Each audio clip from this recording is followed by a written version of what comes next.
Memphis loves its food and dining out, and it's that time where we check in with the one person who knows a lot about both. Jennifer Biggs is the food and dining editor with the Daily Memphian, and she joins us now from her kitchen in East Memphis.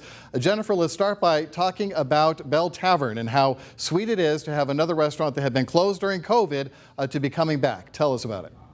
It's back. Bell Tavern it's a bar. It's behind 117 Prime. You can go in through the restaurant to get there, or you can enter from the alley, from Barbaro Alley.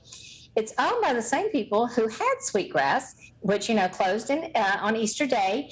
And the longtime bartender from Sweetgrass has gone on over to Bell Tavern. So you want to see Harold? That's where you find him now.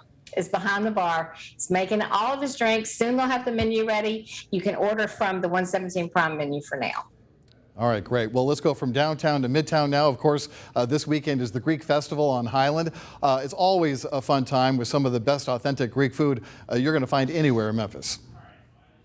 The food is great. It's fun too. I mean, I think people tend to forget that it is a fun festival. There are other things to do besides eat, but that's what everybody wants to do when you go to Greek Fest. I've already had some of the pastries. The meat is going to start cooking in the morning. You'll be able to smell it all around the neighborhood.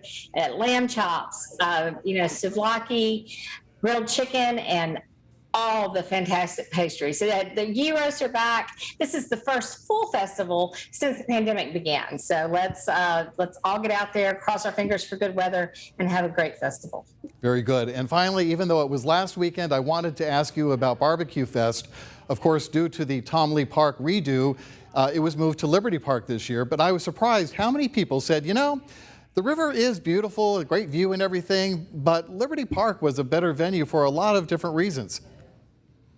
I think people found it real easy to get around at Liberty Park. That seems to be what it mostly is. There's no mud. People like that. No mud. And even though it's about the same amount of, square acreage, whatever you would call it, the same amount of space, outdoor space, it's made differently. So it's not just a long area. But it's all sort of academic because they're going back to Tom Lee Park. If for any reason that Tom Lee Park is unavailable, sometimes it looks like Liberty Park makes a lot of people happy. But the plan is 2023 they'll be back downtown. All right, at least it remains a good second choice, I guess. To read more about these stories and everything food related in Memphis, head on over to the food section of thedailymemphian.com.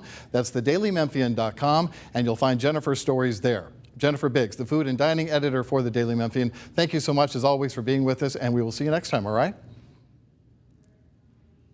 Thanks. Thanks, Jennifer. John's next with the weather.